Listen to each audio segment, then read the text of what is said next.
Vamos a los hechos de esta historia, de la historia de esta estupidez. La Asociación con Vida Popular para las Artes en los Estados Unidos es una asociación que ha estado recolectando arte popular, entre ellos, ¿no es cierto?, arte popular peruano.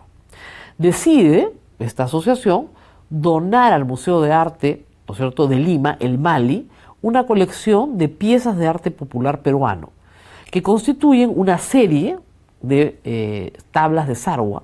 La serie se llama Pirac Causa, que relata justamente los años del terrorismo en una comunidad ayacuchana, Sarwa, cómo vivieron los habitantes de Sarwa esta realidad espantosa de estar entre el fuego cruzado de las fuerzas del orden y Sendero Luminoso.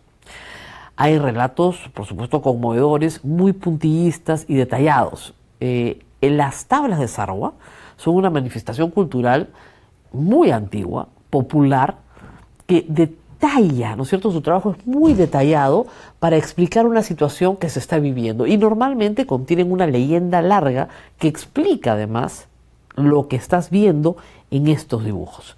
Además hay una donación de retablos, 2 textiles, se recibe esto a través de una comisión que examina su valor y efectivamente el MALI acepta la donación. Donación que no viene a una exposición, donación que va al acervo del MALI, que es el museo de arte más grande que tiene el Perú, en acervo cultural. Tienen 17.000 piezas en depósito, que van desde arte precolombino hasta arte contemporáneo. Tienen todo, y ustedes pueden visitarlo, ojalá todos los que hablan de este tema visiten el MALI.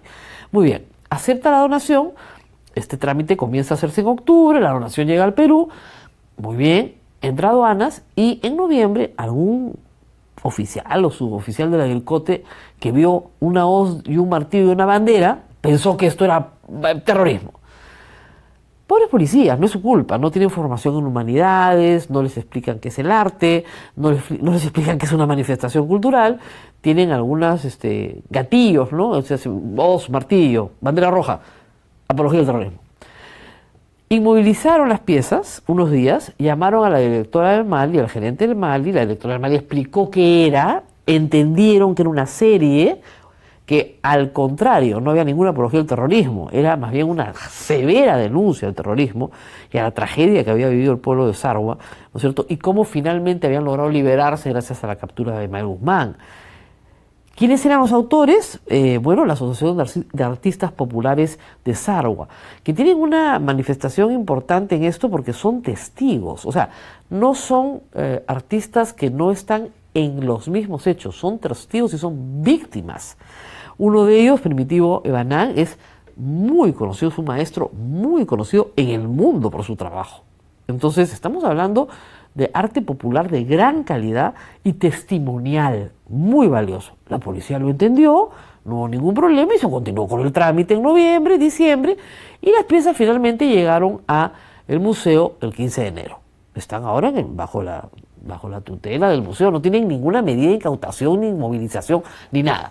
Muy bien, el incidente hubiera quedado ahí, en el mero trámite aduanero. Sin embargo, el Diario Correo esta semana sacó una portada diciendo que prácticamente el MALI hacía apología al terrorismo, ¿no? Que las piezas estaban inmovilizadas. No estaban, fueron inmovilizadas. Y no hay ninguna apología de terrorismo. Sacando 2 piezas fuera del contexto de la serie, sin la leyenda, para hacer creer que lo que ahí se mostraba justamente la apología del terrorismo, cuando es todo lo contrario. Están mostrando cómo los terroristas entran a una comunidad y hacen las barbaridades que hacen. Los textos son dramáticos. Hay uno en que termina: los campesinos inocentes creían que era el fin del mundo y rogaban a los apus que los salvaran. Estamos hablando de una devastación, de muerte, de tortura, de opresión. Obviamente hay en las primeras intervenciones la aparición de los hinchis, que representaban a las fuerzas del orden en el aparato policial y que causaron barbaridades como todo el mundo lo sabe en Ayacucho. No es ninguna novedad. Y que fueron también personas que violaron los derechos humanos de inocentes campesinos de Sarwa. Como repito, entre 2 fuegos, la que sufre es, y en los números están ahí, la población civil. Eso es lo que narran.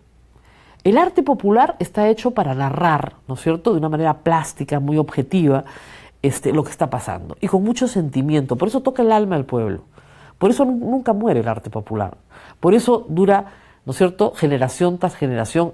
Y el retablo ayacuchano tiene la misma manifestación. ¿Qué dice el retablo? Lo que está pasando en el pueblo.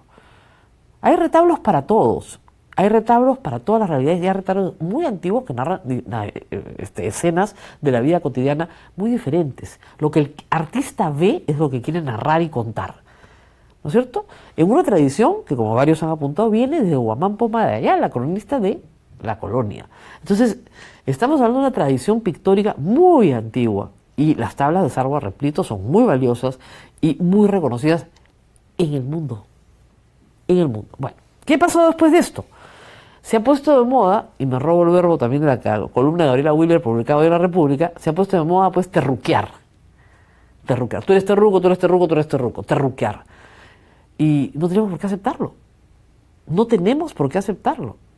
Eso es apología de la idiotez. Voy a tener que decir apología de la idiotez porque la columna de Gabriela se llama apología de la imbecilidad y Juan Carlos Tafur ha hablado de la apología de la estupidez. ¿No? Es la apología de la idiotez completa. ¿Cuál apología? Y, claro, se aprovecha los sectores más, si quieren, conservadores y reaccionarios de decir estupideces. Es que nunca han ido a un museo. Si ustedes van al Museo Reina Sofía en Madrid, en este momento, hay una exposición completa, como parte de su exposición permanente, ¿no es cierto?, de la propaganda fascista. Y está en democracia, no tendrían por qué ponerla. Pero muestra una etapa cultural, histórica, de España. Y es muy interesante de observar. Entonces, las manifestaciones culturales que son producto de un tiempo y en un contexto son muy útiles para entender ese tiempo y ese contexto. No nos pueden negar a los ciudadanos tener el derecho de ver lo que queramos ver y a los artistas de crear lo que quieran crear.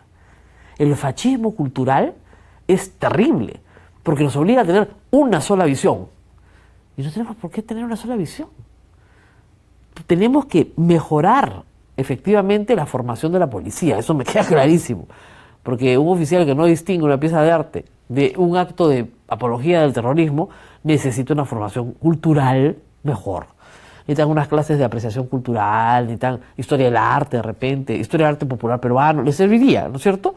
Pero nada de eso hay, ojalá lo hubiera. Pero lo que yo no entiendo es que el director de Correo, que es una persona culta, no pueda entender la diferencia. Correo es parte del Grupo del Comercio y es curioso porque hoy el Grupo del Comercio publica en su sección Luces toda una defensa, ¿no es cierto?, de justamente esta muestra, que no está, reitero, para mostrarse al público, sino que es una colección que ha sido donada por esta asociación en los Estados Unidos que considera que está mejor en el Perú que en los Estados Unidos, y tiene razón porque los peruanos tenemos el derecho de ver arte popular peruano de gran calidad. Entonces, esta estupidez ha generado ayer en las redes sociales una cantidad de insultos y agravios a la directora del Mali, que son además deleznables por donde se los mire, retuiteados por el congresista Tubino, ¿no es cierto?, que es el que terruquea a todo el mundo sin ningún derecho. La directora del Mali, Natalia Magluf, a quien conozco hace muchísimos años, ha hecho un trabajo extraordinario en defensa del patrimonio, en defensa de que Lima tenga un museo de nivel internacional, con una museografía correcta, con una, en fin, con una línea museográfica estupenda. Cualquiera puede ir hoy. Eso se ha logrado por el trabajo de mucha gente, de un patronato que la ha apoyado y de ella misma. ¿Y qué le hacen en Twitter? Le hacen un meme donde ella está recibiendo un cuadro de Simón Bolívar y en ese cuadro ponen una fotografía de Manuel Guzmán. Y le dicen terruca. ¿Qué creen los fujimoristas de verdad? ¿Que el pueblo los apoya cuando hacen esas estupideces? Donde se comportan como fascistas, que el pueblo va a apoyar ese tipo de manifestaciones completamente demenciales, de verdad, díganme, demenciales. O sea, tienes que estar loco para decir que una tabla de Sarwa, ¿no es cierto?, constituye apología del terrorismo. Tienes que estar realmente mal de la cabeza. Entonces, ojalá que esto sirva para que nos demos cuenta en manos de quién estamos. O sea, todos sabemos que las Fuerzas Armadas cometieron, ellos mismos lo reconocen, excesos y otros, diríamos, graves violaciones de derechos humanos en algunos momentos y en algunos lugares. Todos lo sabemos. Que el arte popular lo cuente, está contando la historia del Perú. Y las generaciones que vengan después de nosotros tendrán derecho a entender qué fue lo que pasó a través del arte, como ha sucedido siempre. ¿Por qué estos conservadores le tienen tanto miedo al arte? porque el arte toca el alma del pueblo, va directo al alma del pueblo, de ahí se entiende. A veces un problema político es difícil de entender, ¿no es cierto? Pero ustedes ven una caricatura de Carlín, en un gráfico chiquitito, y entienden todo. Eso es lo que hace el arte por las personas. Entonces, no permitamos que nos terruqueen, no permitamos que el arte popular no llegue a las personas, al mayor número de personas posibles, y un poquito más de formación para la policía, le haría bien unos viajes tal vez, ¿no es cierto?, a visitar museos, por ejemplo, sería bueno en su formación.